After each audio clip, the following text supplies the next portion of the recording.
இந்த பார்க்கர்கள் ரொம்ப ரொம்ப ஃபேமஸான ஒரு காரணம் என்னன்னா, அந்த டைம்ல எல்லாருமே என்ன பண்ணிட்டு இருப்பாங்க, இங்க் பாட்டில் தான் என்ன பண்ணிட்டு இருப்பாங்க, எடுத்து யூஸ் பண்ணிட்டு இருந்தாங்க. இங்க் பாட்டில் ஊற்றி தான் ஃபவுண்டைன் பென்ஸ் என்ன பண்ண முடியும்னா யூஸ் பண்ண முடியும். ஆனால் இந்த மாதிரி வார் டைம்ல என்ன ஒரு பெரிய சிக்கல்னா, இங்க் பாட்டில் எடுத்துட்டு போனால் இங்க் பாட்டில் என்ன ஆயிடும், ஒன்று உடஞ்சி போயிடும், இல்லைன்னா தீர்ந்து போயிடும். அப்போதான் இந்த பார்க்கர்காரன் என்ன கண்டுபிடிச்சான்னா ரீஃபில் கண்டுபிடிச்சான்.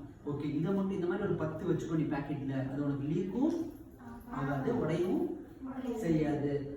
ஒரு ஒரு சிலிக்கான் மெட்டீரியல் எல்லாம் பண்ணி கொடுத்தான். இப்போ அது அப்படிதான் இருக்கு. அதை எடுத்து நம்ம கொடுக்கலாம், எடுத்து நம்ம என்ன பண்ணிக்கலாம், போட்டு யூஸ் பண்ணிக்கலாம். இது ஒன்று கண்டுபிடிச்சாங்க. ரொம்ப என்னன்னா பிஸ்னஸ் என்னாச்சு, ஃபேமஸ் ஆச்சு. இது கூட இன்னொன்று சேர்ந்து என்ன கண்டுபிடிச்சோம் அப்படின்னா, ஒரு சின்ன ஒரு பொடி கண்டுபிடிச்சான். இந்த டஸ்ட் பொடி இருக்குல்ல, இந்த மாதிரி பொடி கண்டுபிடிச்சா, இங்கு பொடி.